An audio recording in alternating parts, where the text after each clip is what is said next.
It is 34 minutes after the hour across America, listening to the one and only Savage Nation. With us now is Donald Trump. And Donald, as you well know, is very much in the mix, but we don't know if he's actually going to run. Donald Trump, welcome back to the Savage Nation. Thank you very much for being here. Well, thank you, Michael. How are you? Well, Donald, come on. Ted Cruz has announced that he's running for the presidency. And I'm asking Donald, are you prepared to announce yet? We're getting very close to doing something, and I think people are going to be very surprised, and I think they're going to be very happy with what I'm going to do.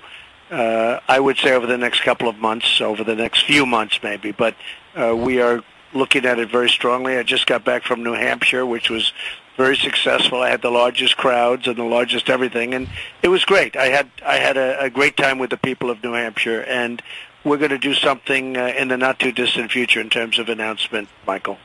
Donald, let me ask you this. Ted Cruz, I don't know the man. Truthfully, is he electable? I think it's tough. It's going to be tough. First of all, it's going to be a very crowded field in terms of getting the nomination, but I don't think it's going to be easy for Ted. I like Ted. He's a guy I've met a number of times, and I really do like him. I like his father a lot, too. But it's not going to be an easy one for Ted. He's been a little bit on the controversial side, which I know something about also. But not going to be the easiest person, I would say. But let's say he gets past the liberals attacking him, which is going to happen to you, too, as you well know. Anyone who runs, they're going to call an extremist after we've had the most extremist administration the world has ever seen in this country. Naturally, they're going to say the opposite is true about anyone who doesn't stand for their liberal agenda. But other than that, Donald, you know, there's something about showmanship, which you know a lot about. Between me and you, I don't think Ted Cruz has the showmanship.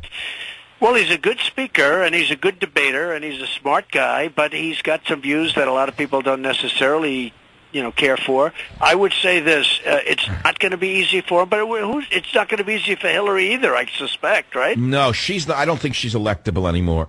She's guava on the jungle floor. I mean, I'm sorry, her time has passed. Yeah, well, we'll see about that. I mean, they certainly think she's going to be the chosen one, and amazingly, the email thing hasn't had too much of an impact, it seems like. And well, on who? The 65 million who don't work? I mean, those who work for a living certainly think the email thing is a big deal.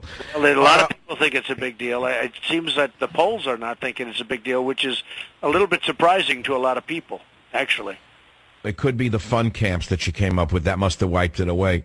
Donald, let me ask you this. Of the entire field, if you don't run, would you back anyone who does run on the Republican side? I mean, is that a given? Well, look, I guess it's a given because I'm a Republican. I'm a very conservative guy, and I'm a Republican, and I would probably back somebody, but it depends on who it would be.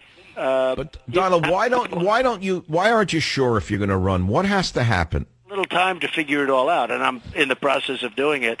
And this is the time that I'm looking at it most seriously. Last time I thought Mitt would do a better job than he did. He ran, and he didn't run successfully, obviously, and that was an election that should have been won by the Republicans. And something happened the last month of his campaign. He just stayed inside. He didn't do anything. And well, he won. Donald, remember he won the first debate, and everyone said it's over. Right. Obama looked like the bumbling fool, right. And then all of a sudden it looked like Mitt took some kind of fall, like in a fight.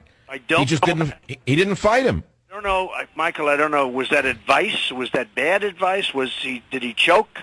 I don't know what happened. In golf or in sports, they'll say, well, he couldn't sink the last putt, he choked. I don't know what happened. It went so bad. And in all fairness to Obama, he did horribly in the first debate, like horribly. He couldn't have done worse. He didn't do great in the second debate or the third, but for some reason, Mitt wasn't there. Now, they say that was a plan. He wanted to be very nice and very gentle and everything, but I don't know. I find that hard to believe. I just don't know what happened to him. You mean he just that's interesting. You mean he just could have choked up? That's interesting. I never thought of that.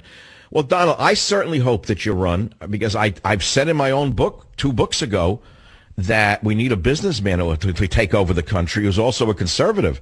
We cannot have a crazy college teacher who's never worked for a living, who doesn't know a profit and loss statement, who doesn't understand that you have to have income in order to redistribute it. again, running. We can't have that. What if we had a businessman running the country? Would it be a better country, don't you think? It would be better, depending on the person, of course, but it would be better and certainly better than what's happening now. And, we have such problems. When you look at Israel, that's one thing with Obama, but he basically doesn't get along with anyone. He's not getting along with Putin. Putin hates him, can't stand him.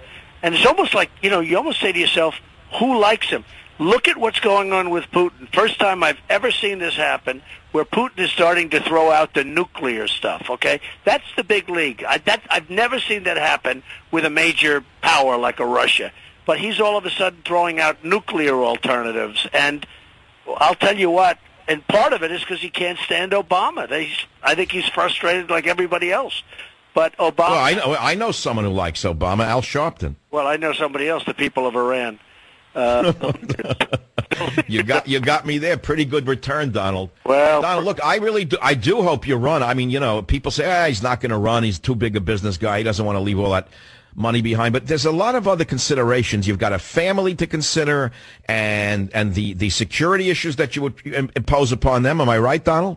You have a lot of it's a very hard thing. I've always said, Michael, it's very hard for a very successful person to run for political office, especially for president.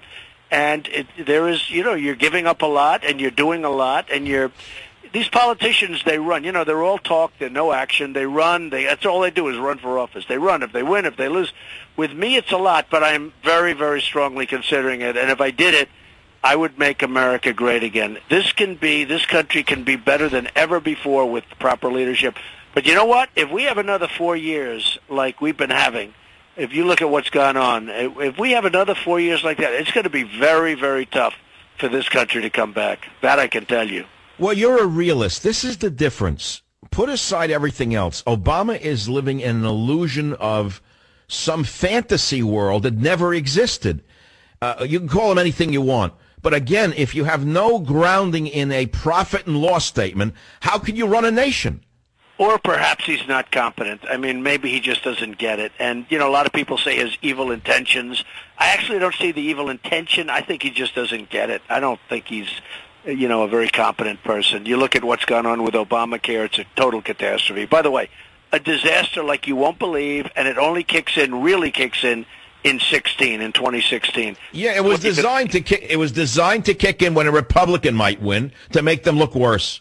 Obama gets out, and it's going to have to be terminated. It's going to have to. Donald, if you were commander-in-chief right now, what would you do to stop ISIS? I wouldn't tell people about it. That's the first thing I'd do. I wouldn't tell people what I do. And in fact, I got the answer a couple of times. Everyone loved it. They said, "What would you do?" I said, "You know what? If I ever won, I don't want to be on record as I would go in and do something that would be very, very, very, very well appreciated by this country. That I can tell you. But I don't talk about it. They talked about it with Pete. They talked about it. Look what's happening over there.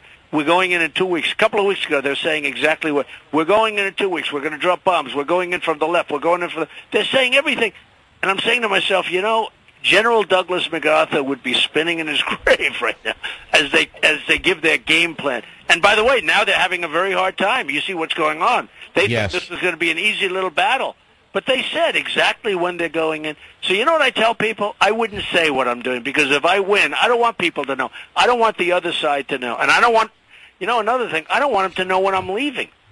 When they said when they're leaving, the other side just sits back, throws some bombs at us, and sits back and just waits for us to leave. I would not be doing that, believe me. And I think it's a terrible precedent. All I can say is we would win, and it would be decisive. Donald, talking about the Battle of Tikrit, which should have been over by now and the good guys winning, why didn't Obama, as commander-in-chief, send in the U.S. Air Force to destroy them? I mean, they were sitting there ready to the counterattack. He could have taken most of them out. There's no explanation for this, Donald. How about the fact that Iran is helping, and Iran is doing it, and Iran is, by the way, taking over Iraq, which I always said was going to happen. Iran is now taking over Iraq, lock, stock, and oil. They're taking all of the oil, and, the oil they don't have, by the way, ISIS has. Remember when I said a long time ago to you, look, we're in there, it's a mess, at least when you leave, keep the oil, right? You know what? ISIS and Iran, they have the oil from Iraq. Donald, you were on 10 years ago, and I wrote a book then called Liberalism is a Mental Disorder, and in that book, I said, I hope I'm wrong, but this plan of Bush's could backfire, and we could see the emergence of Persia all over again. And as you well know, the borders of Iraq were only created in 1948 or 49. There was no Iraq. It was part of ancient Persia. And what I see now is Iran reestablishing the borders of ancient Persia. I think that's what you were saying as well. Essentially, that's what I'm saying, and they've taken over Iraq, and they're in the process of doing it right now. I mean, they're the ones telling them how to fight. This is what we're going to do. But we're the ones going out and saying how we're going to fight and when we're going to start dropping the bombs. Yeah. What direction they're coming. It's so insane. Look, we have leadership that is so incompetent. It's inconceivable that we could have ended up in a position like this. But as far as Iraq is concerned, Iran is taking over Iraq. That's what's happening. And you know what? Obama likes it that way. I think he likes it that way, actually. Donald, here's the one thing, Donald. If you become president, I don't want to be your Secretary of State, but I do want to be in your kitchen cabinet under one condition, which is that I get to meet you in Mar-a-Lago and have that great salad with the seafood in it while we're discussing foreign policy. That's all I ask. It's a great place. Mar-a-Lago, there's no place like it, and we have a lot of fun, and and you're a great guy, and I love your show, and I love your attitude, and you're right. And it's common sense. I mean, what is your attitude? Your attitude is common sense. That's what it is. And Donald, borders, language, culture, does that make me a bad guy? I understand it. I understand it. It's a tough situation where we have incompetent leadership. They don't know what they're doing, and we're stuck with it, and we're going to be stuck with it for, I guess, at least almost another 2 years. Hard to believe, isn't it, huh? Hard to believe we can survive it. Donald Trump, thanks a million for being with us in the Savage Nation. Let us know if you run, will you please? Well, indeed, Michael. You take care of yourself. Thanks for the time.